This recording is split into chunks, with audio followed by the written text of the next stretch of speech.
pregnant with her first child, Anakin Chadwick found herself battling extreme anxiety and intrusive thoughts.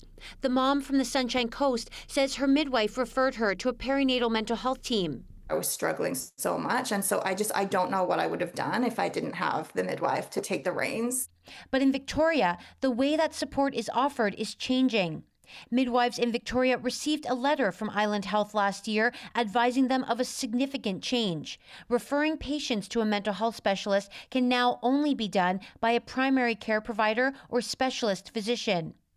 Island Health says this will ensure immediate support, treatment, and ongoing follow-up care. Stripping that away from them just feels like such a backward step. The head of the Midwives Association of BC says not every patient has a family doctor. There are challenges with accessing, for example, family physicians. So this directive potentially delays really important care. One expert is worried that an upcoming change by the province will make things even more challenging.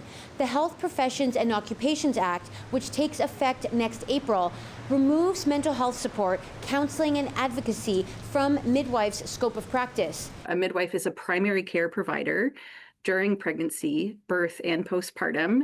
And if a midwife can't talk to their clients about mental health during, a very vulnerable time, who's going to do that work?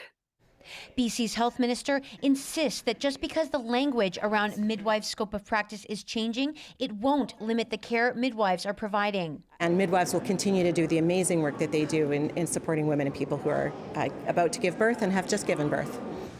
Both Carruthers and the Midwives of BC are calling on the health minister to change the regulations so that mental health support and counseling is explicitly included in the care that midwives provide.